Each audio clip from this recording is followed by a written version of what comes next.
colleague Chelsey Hoglund, and she's an exercise science teacher. Yeah, please join me in welcoming Chelsey.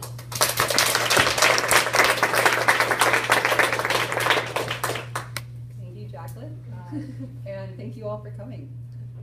I did my research on the difference of physiological functions while biking on land and in water.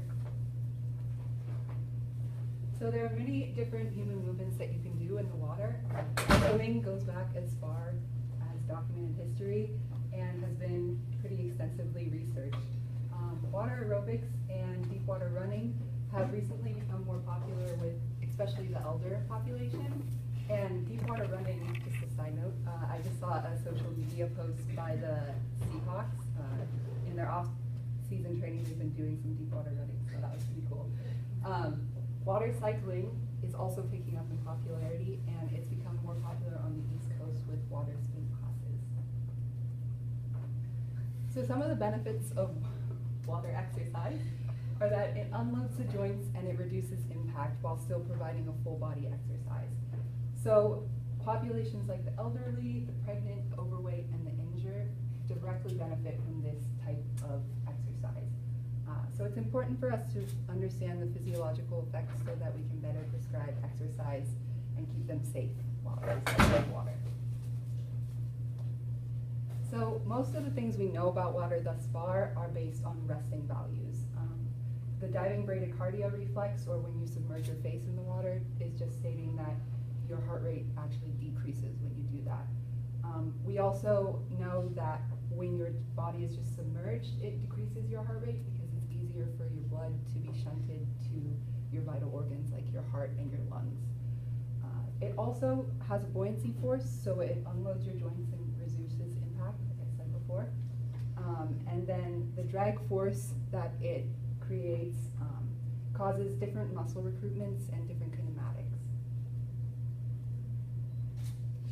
So water and pulmonary function have been researched before, but most of these research are when the torso is submerged, and a lot of it is just looking at changing cadence. So changing cadence would be changing how fast you're doing an exercise.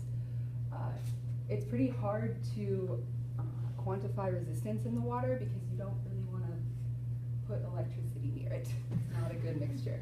So resistance is still not yet fully understood. So the purpose of my study was to compare pulmonary function while cycling on land and in water at different resistance levels.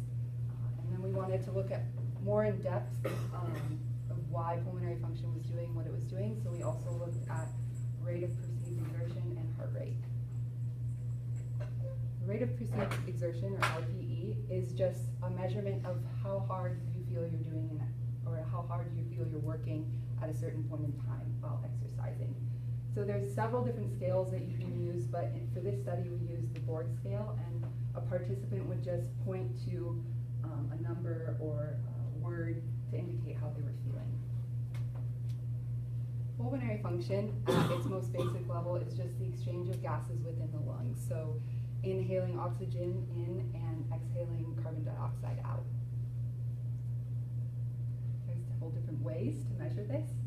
You have the flow volume loop, which is looking at your lung capacity. So you would hook up a person to a breathing apparatus and have them breathe deeply in and fill their lungs with as much of their air as possible, and then forcefully breathe out. And that's just seeing how much air they can fit in their lungs and the rate that they can expel it. Minute ventilation is more of a breath-by-breath analysis, so looking at how your breath is changing over time or over an exercise. So this graph right here increases minute ventilation over exercise.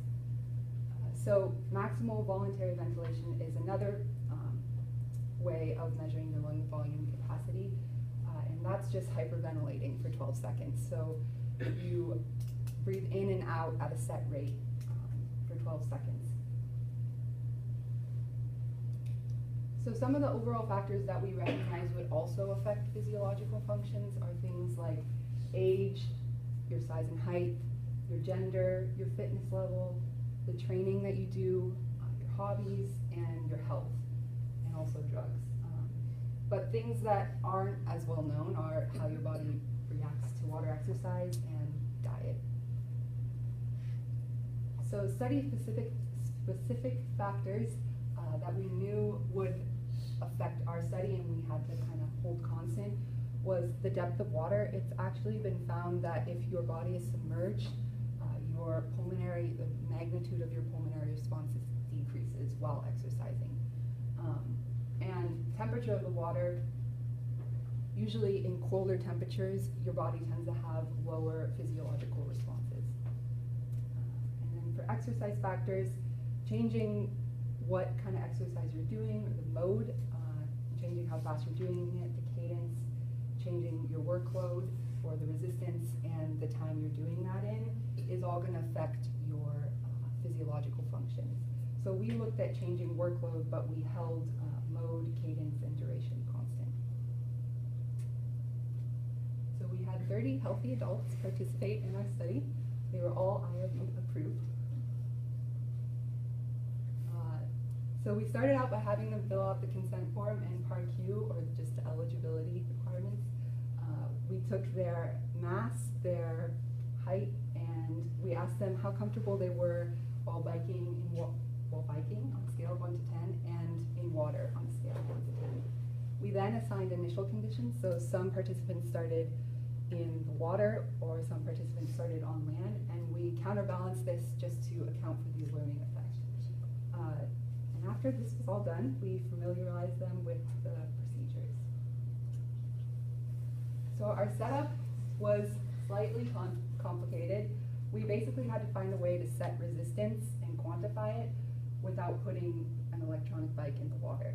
So what we came up with, or what Dr. Henry came up with, is this bike that sits up on this platform, and we can set the resistance from up here, and this chain system sets the resistance of this bike in the dunk tank.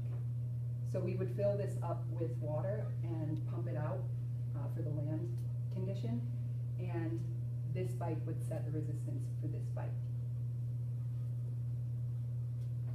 So some of the constants or the things we wanted to keep consistent throughout all the participants was the depth of the water. We set this slightly at or above the iliac crest so that the knees would not break the surface of the water. We had the land conditions at just room temperature, so 20 to 21 degrees Celsius. And for water, we set it at 32 degrees Celsius, or what's considered thermoneutral, so your body doesn't have to heat up or cool itself down. The seat height was set based on the participant at full leg extension with a slight knee bend, and then the participants were instructed to keep the same position at all times. For the water procedure, we started out by taking the resting flow volume loop. So we took about 3 to 4 of these, just repeating for consistency. We then did the maximal voluntary ventilation test, and because you can only do one of these, it sometimes elicits dizziness, so we only did one, and we had them rest for 5 minutes after.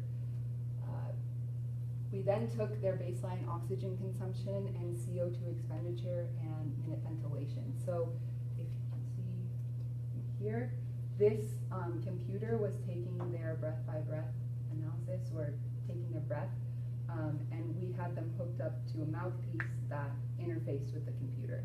So their breath was coming in through these tubes and being collected by this program.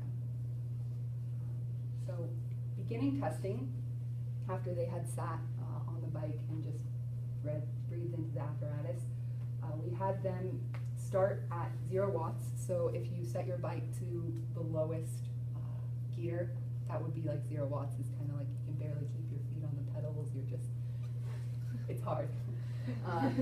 So in itself, yeah. So it's not hard in terms of resistance, but kind of coordinating. So they started at that level and then went straight into the 50 watts, which is slightly more resistance. Not too hard, but just a little bit more. And then 100 watts, which is when they kind of started sweating. They were working a little bit harder. And this lasted for about 2 to 3 minutes, or until they reached steady state, so when their physiological functions weren't fluctuating anymore. And they pedaled at these resistance levels at a speed of 60 revolutions per minute. And while they were doing all this, we were collecting their oxygen consumption, their carbon dioxide expenditure, their heart rate, and their minute ventilation. And then we also collected their rate of perceived exertion 1 minute and 30 seconds into each phase. So for the land procedures, it was the exact same process. We actually just pumped this water out so they were sitting on the same bike and did the same exact procedures over again. And this test was performed on the same day with appropriate rest period in between. For data analysis, we took the final minute of heart rate and minute ventilation and averaged it for each participant at each phase. We then took that and we analyzed the data with a two-way repeated ANOVA. And for each variable, we also analyzed it with a post-hoc test or paired t-test. So it's important to note that there is a significant difference between all of these resistance levels, which is good because as you exercise, your physiological functions should be increasing over time. But these asterisks down here is what we're most concerned with. It's the significant, or indicating the significant difference between land and water. So for minute ventilation, we found that at higher resistance levels, minute ventilation was higher in the water. So as they were pedaling in the water, they were breathing harder and working harder. So RPE was consistent with this, which is good. At 50 watts and 100 watts, RPE was higher in the water. So as they were pedaling in the water, they were feeling like they were working harder. For heart rate, it was a little bit more interesting.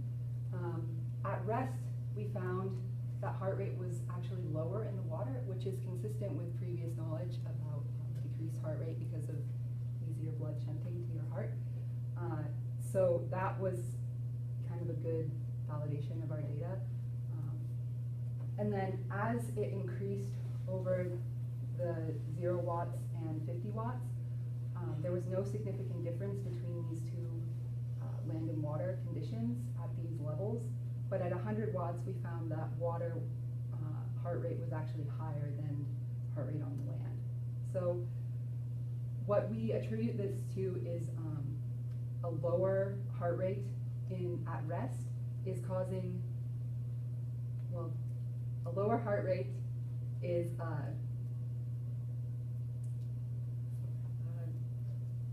this is basically having to catch up with the land heart rate. So it is, water heart rate is faster, but because of this lower resting value, we're not seeing a significant difference yet. So basically at the 100 watts, that's when you start seeing the significance between heart rate in the water and heart rate on land. That makes sense. So basically what we found is that at resting values, heart rate was consistent with previous knowledge, which is good. But at higher resistance, we found that physiological functions increased in the water.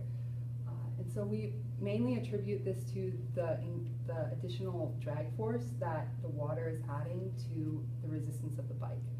So because of this additional drag force, your physiological functions are going to be greater in the water. So this information will add to just the general knowledge of water exercise, but there obviously still needs to be things that are further investigated. Things like this could be higher resistance levels, just to see how this continues to be different in land and water, or even changing the cadence or temperature, just to kind of add to the knowledge. And this addition of knowledge will help us better understand rehabilitation plans and how to prescribe them more safely, and just for the general population's well-being while exercising in water. So I'd like to thank Dr. Henry. Without his crazy bike contraption, we wouldn't have been able to do this study. He also answered multiple questions and was just really